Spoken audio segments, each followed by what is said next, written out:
Lord through His disciples, and it's so amazing. But we do believe that the same Spirit that used these disciples can also use us, can also empower us to really do the work of the Lord. So why not? Why it's not happening here in CBC, right? So, in preparation sa ating Lord's Supper sa Friday, I prepared this message, of course, a simple message that is, I believe, this is for everyone here in CBC. So, I would like to open your Bibles sa 2 Corinthians chapter 13. Okay? 2 Corinthians chapter 13, and we will read verses 5 to 7 only. If you have your Bibles, we are using King James Bible, okay? And if you have your other translations, just follow us. It's not a problem. We are not King James only translations, no? How do you call it? King James only West people. But we do believe that the Bible is translated in different languages so that the Lord can work or can speak to His people, to gather His elect, of course, through other translations. So, 2 Corinthians chapter 13 from verse 5. Okay, we will read all together while you are on your seats. Chapter 13 from verse 5, okay, reading now. Examine yourselves whether ye be in the faith. Prove your own selves. Know ye not your own selves, how that Jesus Christ is in you, except ye be reprobates. But I trust that ye shall know that we are not reprobates. Now I pray to God that you do no evil, not that we should appear approved, but that ye should do that which is honest, though we be as reprobates. Okay, so the title of our message for today is Examine yourselves whether you are in the faith. If you want to translate it in layman's term, this is what it says, okay? Examine yourselves whether you are saved. Okay, that's the meaning of it. So let's go to the Lord in prayer. Our Heavenly Father, we are so grateful, thankful that once again you are giving us this opportunity, Lord, to congregate once more in times of this stressful last days signs that we experience, and we are so thankful because you are continually working in the midst of us. Regardless of the numbers, Lord, we really covet your presence in the midst of us, your power through your Holy Spirit to move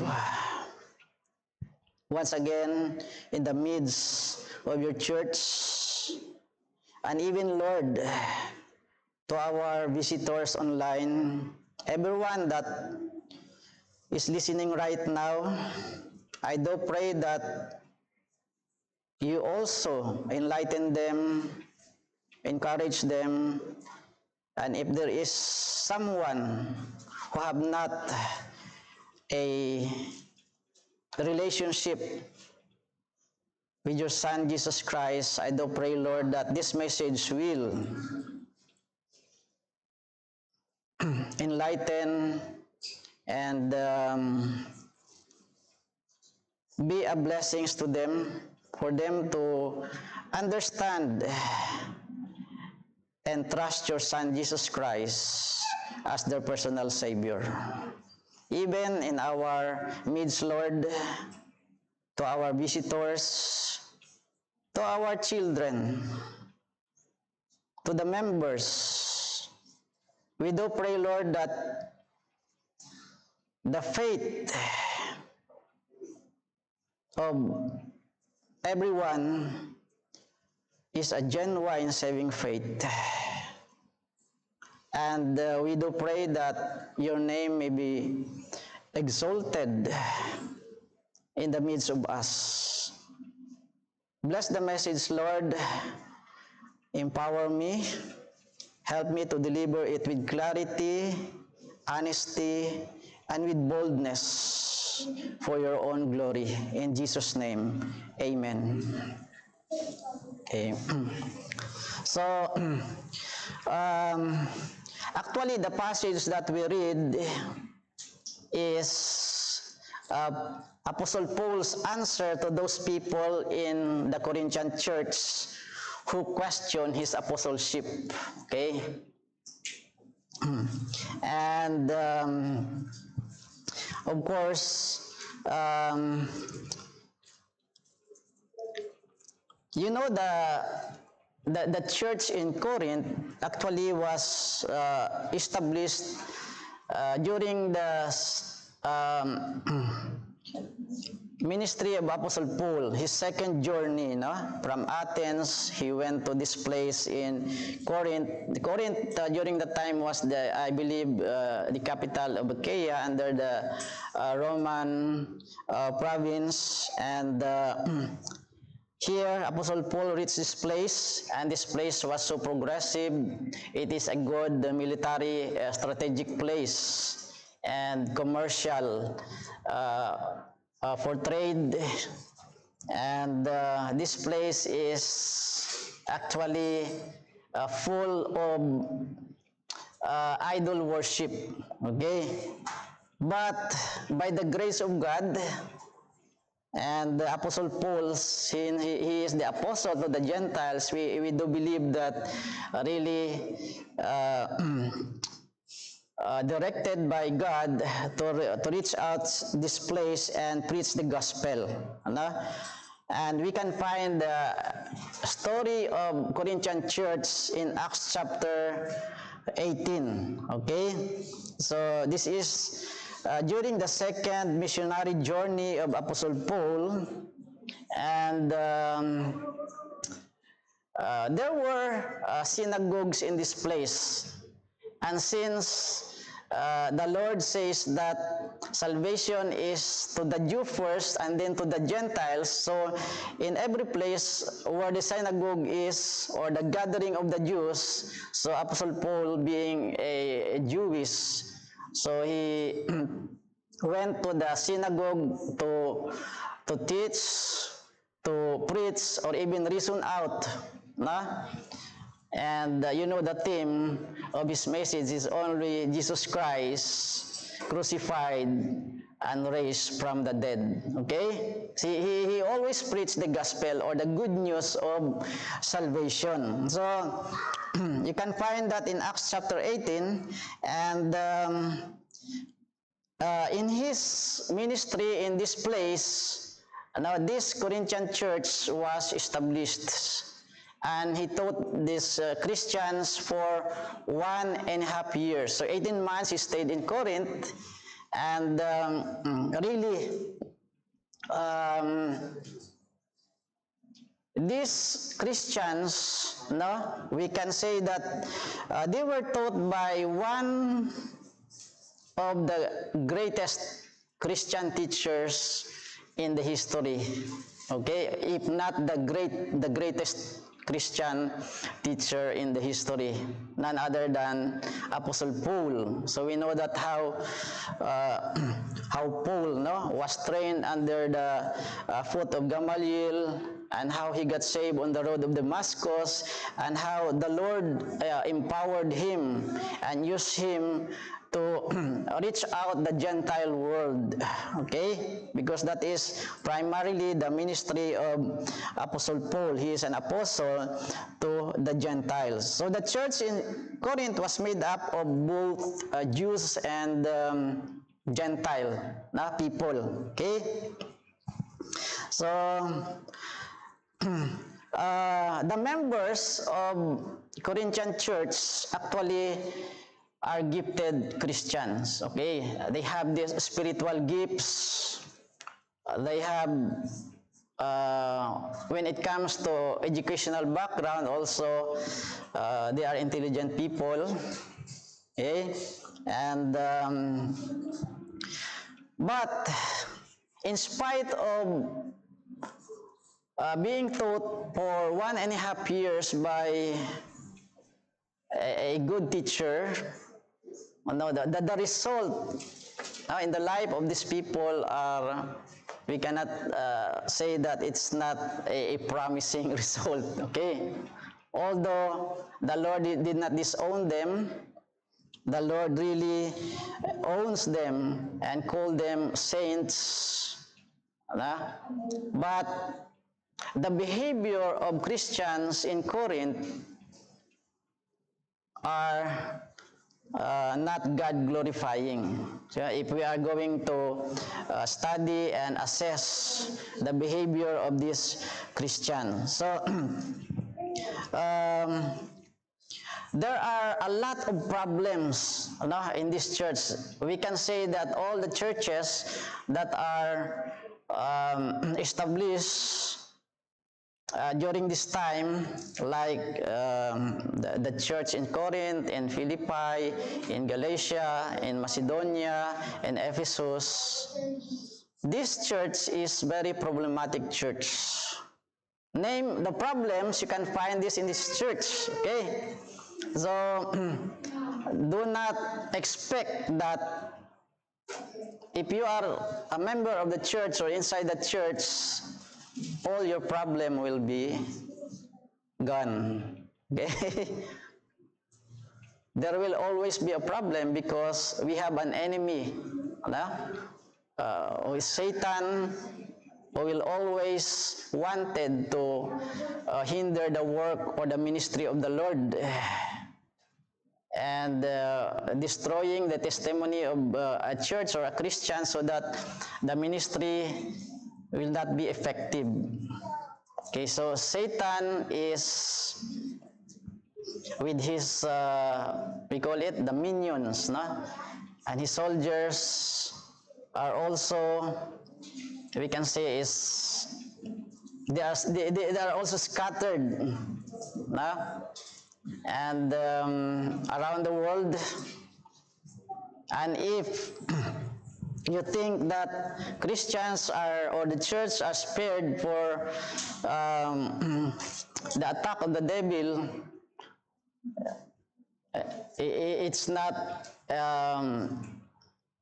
we cannot say that we are always spared for that, but because Satan can appear as angel of light. He has these preachers, he has these ministers also that are counterfeit, that can be as good as or better teachers than us, but what I mean is they are good speakers and teachers, but they are propagating lies and can infiltrate the church. So that's what's happening in the church of Corinth. So I would like to enumerate some problems in this church, okay? The church in Corinth. Christians are, there are divisions inside the church, okay? Some want Apollos to preach before them because he is an eloquent man with a thundering voice when he speaks, okay? So they prefer Apollos. Some prefer Peter because a man of courage, okay? Some preferred Paul because he's an intelligent teacher, and some say I preferred Christ. So that's how the spirit inside the church, no, of Corinth. There is divisions. There is a divisive spirit inside the church. Okay? So if that will happen in us, I do not know what will happen to us. But sabi ng Panginoon, be watchful, be vigilant, because our adversary is like a roaring lion. Okay, so there is division. There is also gross immorality inside the church. The stepmother and stepson relationship. Okay, what's happening inside the church, that you cannot find that sins even in the Gentile world. What I mean is, it's not that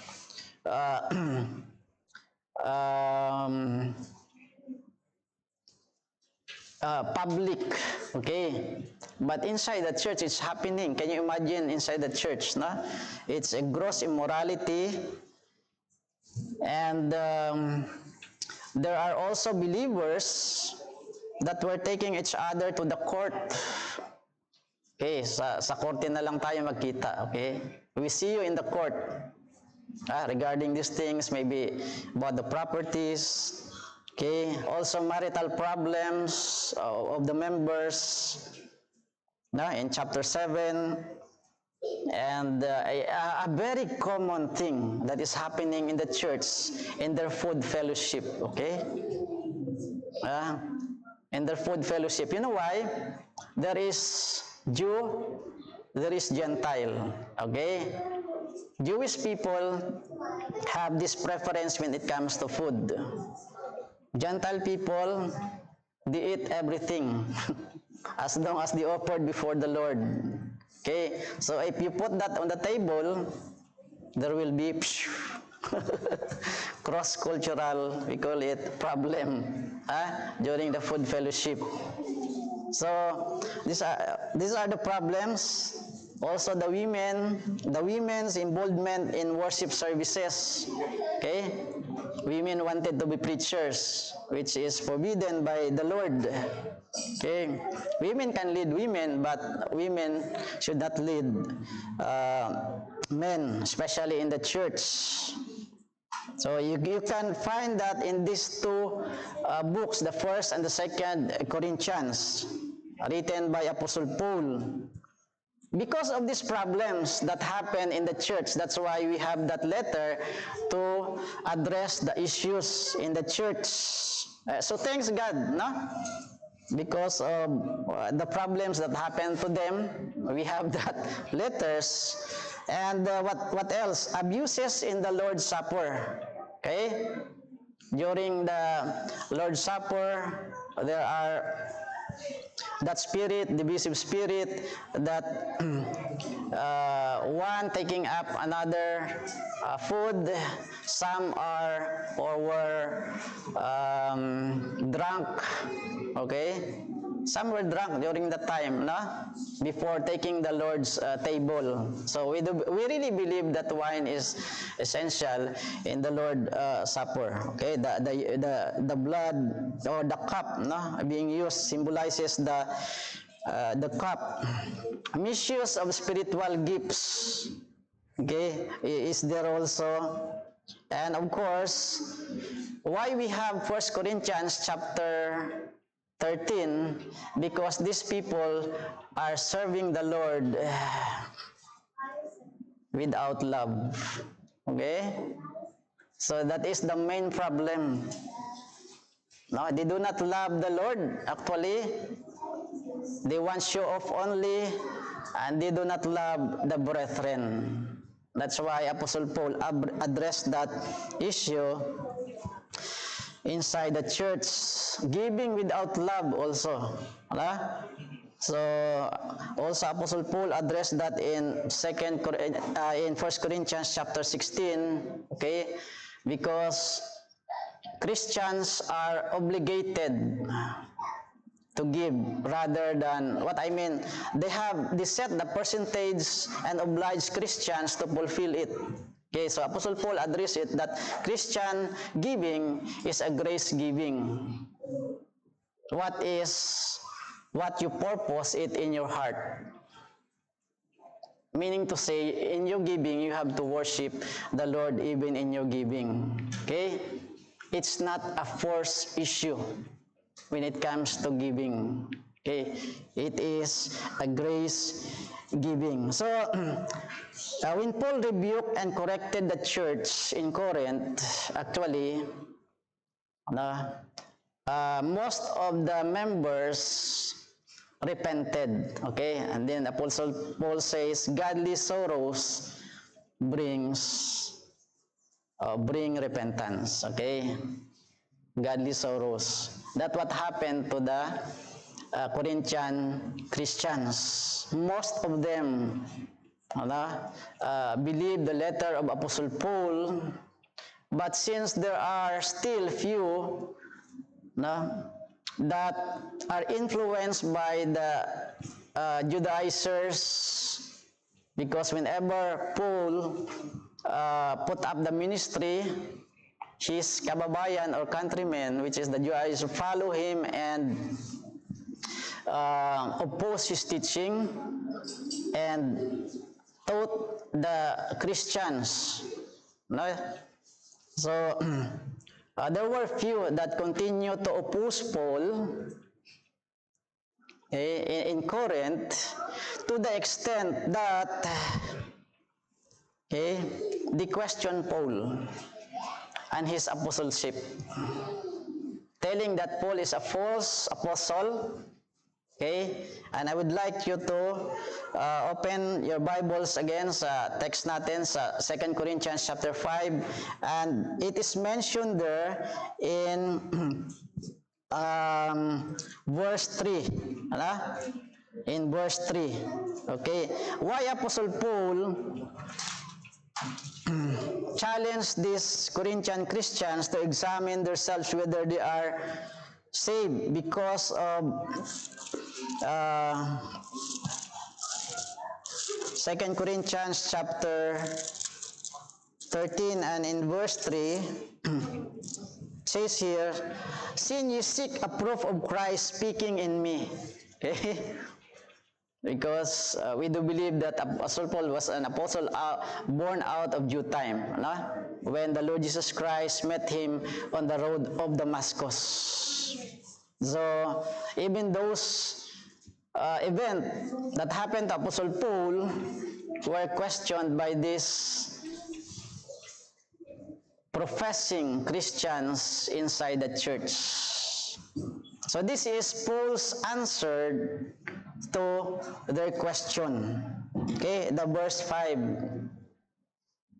Apostle Paul says, "If I am false apostle, you are also a false Christian." Right? But since you are a true Christian, okay, but some of you continue to question my apostleship, and in verse 5, which is the title of our message, "Examine yourselves whether you be in the faith. Prove your own selves." You know why this problem happened inside the churches? The main reason is some members are not saved. Okay? Some members are not converted. Some members are not true Christians. So you cannot change the behavior unless the nature is changed. That's why this problem occurred in Corinthian church and in many true churches of the Lord Jesus Christ. It goes back to their conversion or salvation. Okay, you cannot teach an unconverted man to flee away from lust. Okay? Because that is not his nature. He does not have that new nature. According to 2 Corinthians 5:17, that if any man be in Christ, he is a new creature. all things have passed away, okay? All things are become new. So if he is not a child of God, okay, his nature will always be the nature of the old man, corrupt and sinful, and his desire will always desire sinful things. So examine yourselves whether you are in the faith. Prove your own selves. Know ye not your own selves how that Christ is in you? So the true Christians, Christ is in him. Right?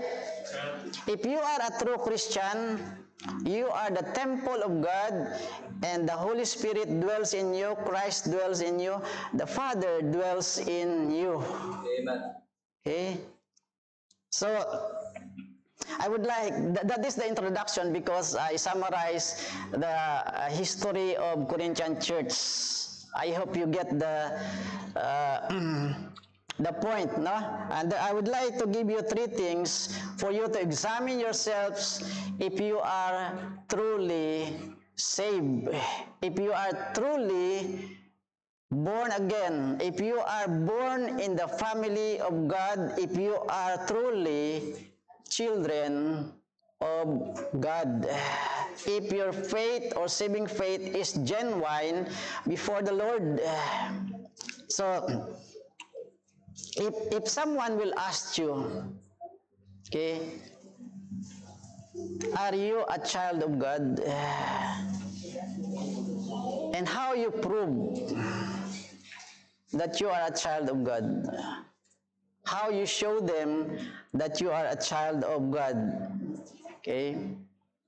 Because here in CBC, we really emphasize that the first and foremost things, or the greatest gift that we receive from our God is His Son, Jesus Christ. Amen. And if we have the Lord Jesus Christ, if we trusted Him, we become children of God.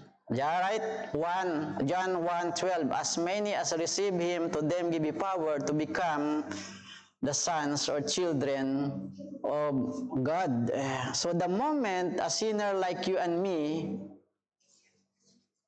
place his trust on Jesus Christ, immediately, instantly, you become a child of God. As simple as that. It's not easy, but simple. Okay? How Abraham trusts God is the same faith for us to become a child of God. So there are 3 things that I would like you to know concerning your salvation. Okay? The Bible is really very clear that a Christian, okay, can know. Take note of that. It is a clear teaching from the Bible that if you are a Christian, you can know that you are going to heaven. You can really sure that you are a child of God. Okay? And I would like you to give these 3 things, no? We need to examine our faith or our salvation by the Word of God. Okay? That is our first point. Where can we find the truth concerning our salvation? We can find a book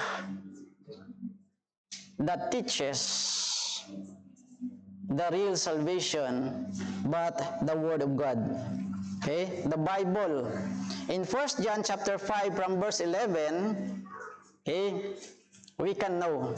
From verse 11 to verse 13, it's very clear. It says, and this is the record that God had given to us eternal life. John is writing this First John, the book of First John, addressed to the believers. Okay? It's not addressed to the unbelievers. It is addressed to the children of God. So this is the record that has given to us eternal life. Okay?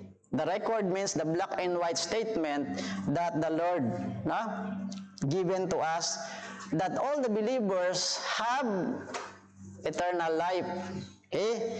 And this life is in His Son. Eternal life can be found only through Jesus Christ. There is no other Savior. Amen. Because the Bible says that Jesus Christ, and even the Lord Jesus Christ claimed that He is the way, the truth, and the life. No one cometh to the Father but by Him. Exclusive. There is no other Savior that can bring us to the Father, that can give us eternal life. Only the Lord Jesus Christ. Okay? There is no other. Mention all these that claim that they are the Savior, they are false Savior. So, and this life in His Son, he that had the Son had life. That's why if you have Jesus Christ, you have eternal life. Right? And that is also in our text, right? Examine yourselves whether you be in the faith. Prove your own selves. Know ye not that your own selves, how that Jesus Christ is in you? So if you have Jesus Christ, you have eternal life. Because He is the way, the truth, and the life. And he that had not the Son of God had not life. So without Christ, there is no eternal life. There is no salvation. You are not a child of God. And in verse 13, these things have I written unto you that believe on the name of the Son of God. So it is addressed to the believers, to the Christians. For us to have an assurance. Actually, 1 John 5:13, these things have I written unto you, John says, Apostle John, that believe on the name of the Son of God, that ye may know. Okay? That ye may know. For you to know that if you really believe on the Lord Jesus Christ, God gave you eternal life. Amen? Amen. See? Some people say, you cannot know until you die and then you wake up whether you are heaven or in hell. No. The Bible says it's very clear. You can know why you are still alive. That's why it is written to all the believers. It is not written to the dead Christians for you to know that you have eternal life if you are a genuine believer. And Apostle Paul agrees with John. Examine yourselves whether you are saved. Because the Bible clearly teaches us that salvation is sure and certain. Okay? Other terms than that. Secured. As clear as the sun from the Word of God. This is actually our foundation. Knowing that you have eternal life. So anyone experience sufferings in this life? Yeah, all of us, I do believe, no one is spared from suffering. There is only one son without sin, but all sons, sabi, experience sufferings, including the Lord Jesus Christ. Okay? These things have I written to you that believe on the name of the Son of God, that ye may know. Okay? Actually, if you have knowledge of the Word of God, especially concerning salvation, your faith grows stronger. Okay? Because our faith is not based on the blind teachings. When you hear the Word of God, your faith grows stronger. Faith cometh by hearing, and hearing by the Word of God. Okay? That ye may know that ye may believe on the name of the Son of, that ye may continue to believe. Okay? So, if you want to prove or know that your faith is genuine, you have to study the scriptures. You have to study the Word of God. That's why we always emphasize, we have this Bible study. And we must have this Bible, of course. Okay. Recently, in a place where chaos is experiencing by the Christians, they are really persecuted that even the Bible app in their phones are being checked. And if you are found out with such Bible apps, you know what will happen. But this Christian choose to be faithful to the Lord rather than to be safe. Of course, there is no place to go. There is no place to hide. They are enclosed. But they remain faithful. See?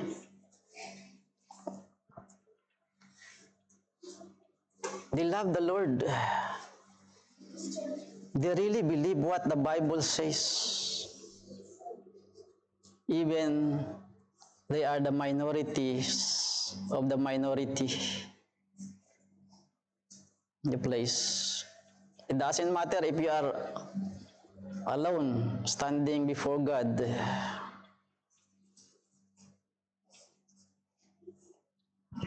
As long as you are sure that you have eternal life, your faith will stand.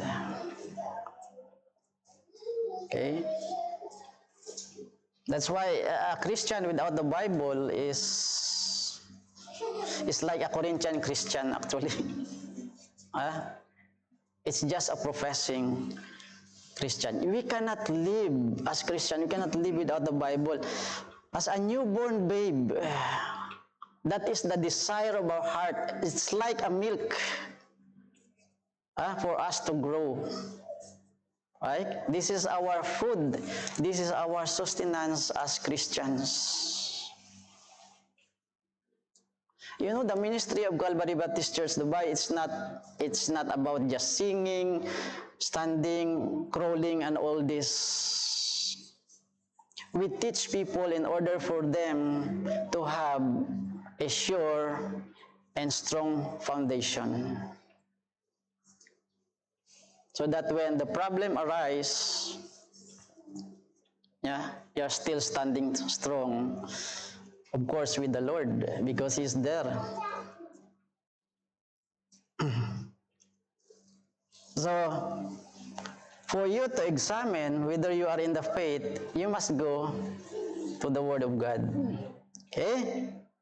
Because it is written for us, it is our food, it is our sustenance. In fact, if you want to grow in grace and in the knowledge of our Jesus Christ, you must dig deeper the Word of God. You cannot grow in grace without growing in knowledge. We need the Bible. It is the lamp unto our feet and the light unto our path. If you want to have a sure guide, if you want to have a sure direction in your life, go to the Word of God. It is now written. It is now in our apps. All you have to do is to study and believe the Word of God. Second one, I would like to give three things. A lot of things for you to know if you are really a Christian. Okay? But second one is the witness of the Spirit. First, the Word of God, of course. Secondly, the witness of the Spirit. Okay? When the Lord Jesus Christ is about to ascend, going to the throne of His Father, He promised that He would send the Comforter, the Holy Spirit. Okay? In John chapter 16, verse 8, it says, "And when He is come, He will reprove the world of sin." So primarily, that is the work of the Holy Spirit. Now, He will convict the world of sin. That's why we preach sin inside the church. It is the work of the Holy Spirit to convict us of our sins. One of the preachers says, if you are not preaching sin in the congregation, that is not the work of the Holy Spirit. Okay?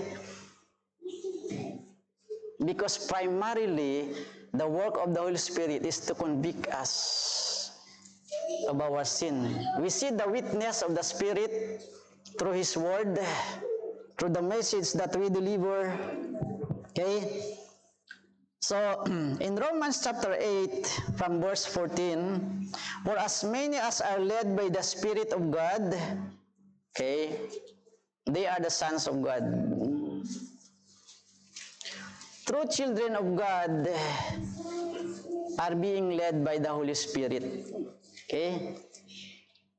The Bible and the Holy Spirit, because the Bible is the Word of the Spirit. The author is the Holy Spirit, because holy men of God spake as they were moved by the Holy Ghost. He inspired men to write the Bible. And in verse 15, Romans 8:15, "For you have not received the spirit of bondage again to fear, but you have received the spirit of adoption, whereby we cry, Abba, Father." Okay? So here and of course in verse 16, as we continue, "The Spirit itself bears witness with our spirit that we are the children of God." Okay? The Spirit itself beareth witness with our spirit. It's not an audible voice saying, "Pastor Fernando, you are a child of God." You cannot hear that. That's not how the Spirit works when we said, "Beareth witness with our spirit." But when we receive the message, especially the gospel, the assurance that we are the children of God, why we agree with the message? Because the Holy Spirit bears witness with our spirit. That's the thing. And every true child of God have this experience in his life. If you do not experience the witness of the Holy Spirit in your life, then Apostle Paul says, and John says, you are not a child of God. Why I am convinced that I am a child of God? Not because someone told me, not because someone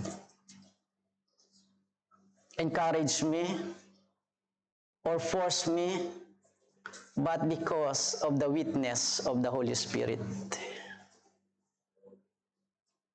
That's why we agree to the claim of the Bible. It says in verse 15, right? but you have received the spirit of adoption, okay, whereby we cry, Abba, Father. Why in our prayer we say, Our Father which art in heaven? Because all believers are children of God. So we establish that communication. We go to God as our Father. And it is the work of the Holy Spirit in our lives. We cannot call God our Father if we are not led by the Spirit.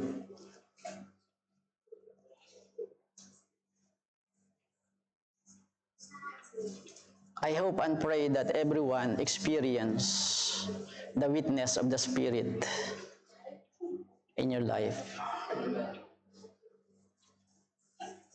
When the Spirit quickens us, who were dead in trespasses and sins, now the Holy Spirit also beareth witness with our spirit. Okay?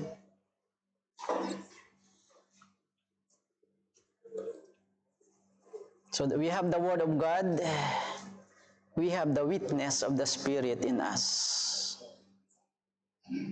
We are not only indwelled by the Spirit as the temple of the God, but this witness of the Spirit continuously working in our lives as Christians. Some of you may not understand this, but if you continually seeking and digging the Word of God, the Holy Spirit will lead you to the truth until you yourselves experience the witness of the Spirit in your life. And this is what the Bible says. Okay? So examine yourselves whether you are in the faith. Prove your own selves. And third, the war within. Okay? I do believe that Christians are the most peaceful men on earth. Okay? We are not war freak people. What we emphasize here is the war within, the inward struggle in us. That most of the time in our minds, there is this battle between the old nature and the new nature, the flesh and the spirit. Okay? For example, if you commit sin and you enjoy the pleasure of sin without grieving,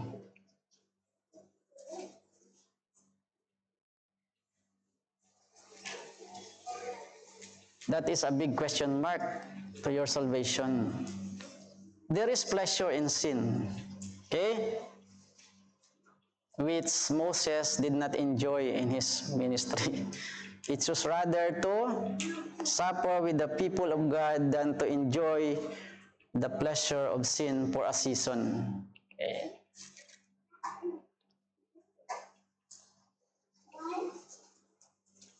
In Galatians chapter 5, from verse 13, open your Bible please, verse 13. So, also Apostle Paul told this Galatians brethren, for brethren, you have been called unto liberty. See? All Christians are called unto liberty. First, we are called unto liberty from the penalty of sin, right? The time that we trusted Jesus Christ with a repentant heart as our personal Savior and Lord,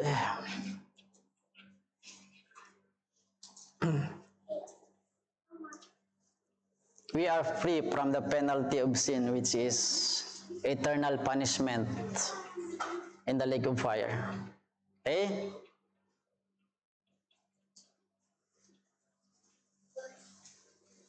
Are you not glad that the Lord Jesus Christ saved us, save you from that penalty? Amen. Eternal punishment which is due for us. A sinner like you and me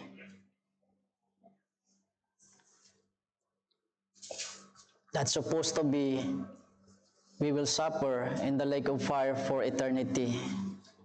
Okay? But because of the redeeming work of the Lord Jesus Christ on the cross, He saved us. He suffered for us, and His redemptive work is accepted by the Father.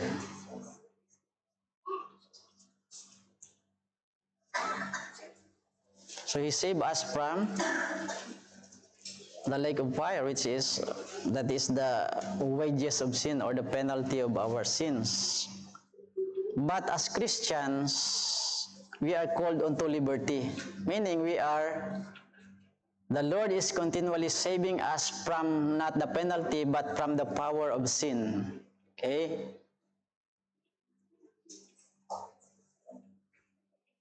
So we are called unto that, unto liberty, to overcome sins in our life. You know, if you really want to experience the power of God and the Holy Spirit in your life, it's not about speaking in tongues, it's not about crawling and jumping in the midst. It is the power of a godly life. Freeing you from the sins that dominate your life. You were I would like to continue. Okay? Only use not liberty for an occasion to the flesh. So that liberty that the Lord is giving us, do not use for the flesh, but by love serve one another. Okay? This I say then, walk in the Spirit, and ye shall not fulfill the lust of the flesh. In 17, for the flesh lusts against the Spirit, and the Spirit against the flesh. So there is a struggle within. Your flesh desire sinful things. Your spirit desire godly things. Sino na sa inyo na vaccine ng Sinopharm? Okay? Sinopharm. Sino na sa inyo na vaccine ng Pfizer? Sino na vaccine? Both. So America and China struggling inside. Okay. Okay. This is the flesh and the spirit within us. Okay. So for the flesh lusted against the spirit, and the spirit against the flesh, and these are contrary to one another, so that you cannot do the things that you would. But if you led by the Spirit, you are not under the law. Now the works of the flesh are manifest. Okay? Which are these? Take note. Prove your own selves if you are saved. This is the work of the unsaved, meaning to say, the practice or the habit of his life. What? Adultery. It's not the work of a spirit, of the spirit. It is the work of the unsaved. Fornication, immorality, uncleanness, lasciviousness, idolatry, witchcraft, hatred, variance, emulations, wrath, strife, seditions, heresies, envyings, murders, drunkenness, revelings, and such like, of the which I tell you before, as I have also told you in times past, that which do such things shall not inherit the kingdom of God. Okay?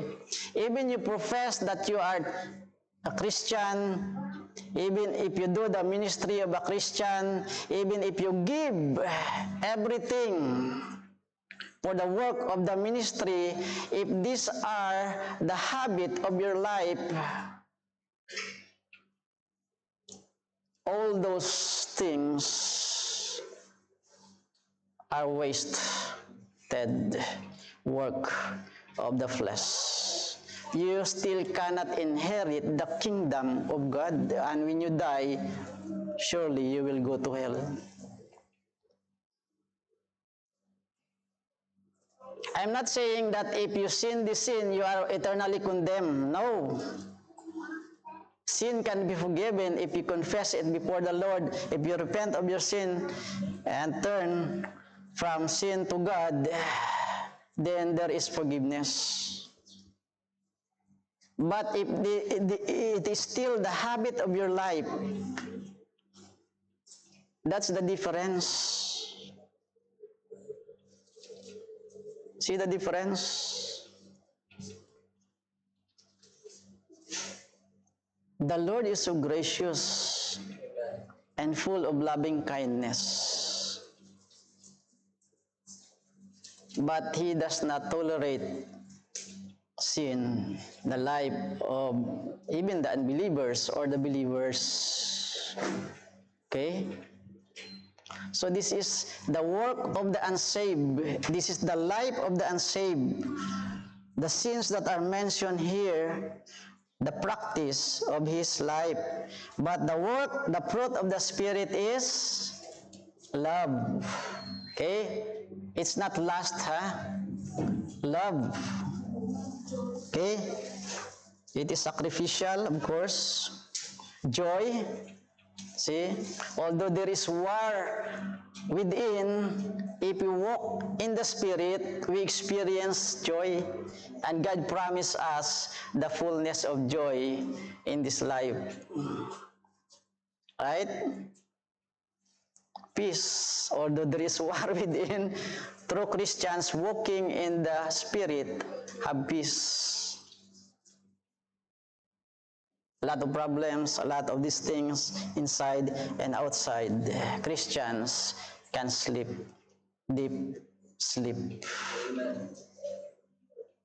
Because he is assured.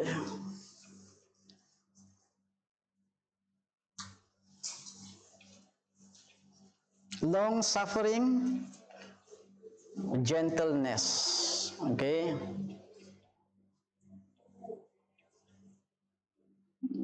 Do I speak with gentleness or condemning? I hope not. I hope that I speak in the truth. Speak the truth in love. Okay? Even in rebuking, we can find gentleness from a Christian. Goodness, faith, regardless of the situations, Christians continue to believe and exhibit and demonstrate His faith toward God through the Lord Jesus Christ. Meekness, sometimes we get angry, but of course, it will always manifest in the life of a Christian. Again, such there is. So if you want to know and prove that you are saved,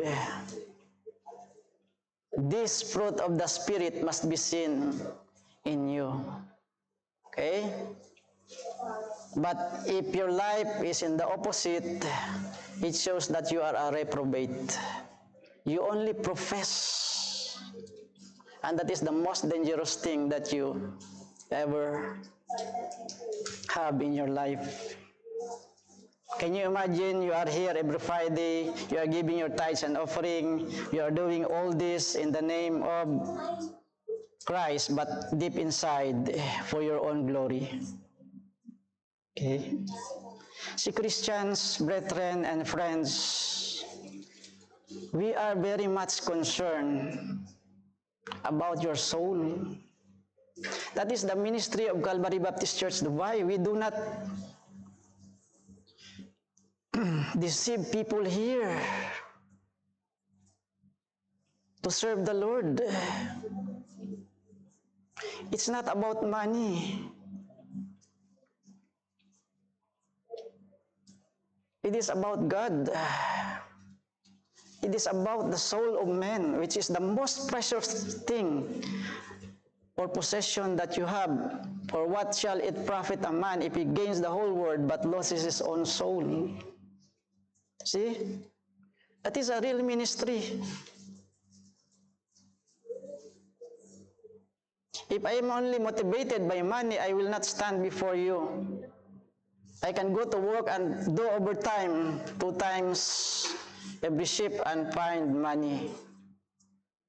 But that is not the ministry given to us by the Lord. We must speak the truth. We are the herald of truth. We must speak the gospel of the Lord Jesus Christ regardless of the outcome. Whether you live or stay, we have to preach the truth. Okay? For you to have salvation. Why I have this joy to preach all these things? Because I experienced it before the Lord. I am more sinful than you maybe, because I am older than you, some of you. Brother Toto, I believe he is the most sinful man when it comes to number of sins, because he's older than us. But why? We have that joy, peace, and all this. Motivated to serve and continually preach. Even people don't want to listen. Even people mock us. Because we love the Lord, we love the soul of men. Okay? Which is the most important thing. That's why, friends, you have to examine yourselves. You have to examine your faith. If you are saved or not. Because now is the accepted time. Now is the day of salvation. Tomorrow, we don't know. It may never come. And all those things are gone. Prove yourselves if you are saved. Examine yourself in light of the scriptures, if the Holy Spirit is witnessing to you, and if you have struggled within, as long as you live between flesh and spirit. Let's go to the Lord in prayer. Our Heavenly Father, we come before you, and Father, we are so thankful for the message that is so simple but meaningful and truthful and powerful. Father, I do pray that through this message, nag-work kayo in the life of these people. To our visitors, may the Holy Spirit of God enlighten you and open your minds and trust Jesus Christ as your personal Savior. He is the only hope. He is the only Savior. He is the only mediator between God and men, the man Christ Jesus. And our brethren, members of CBC, possessing Christians or professing Christians, we do pray that in light of this verse that Apostle Paul laid down before us, you have to examine yourselves once again. And if you are in a backsliding state, we do pray that God will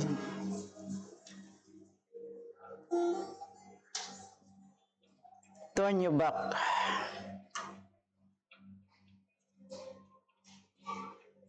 to His ministry, to be used by Him, to be a channel of blessing, a vessel unto honor once again for His own glory. Father, we do pray even to our brethren that are restricted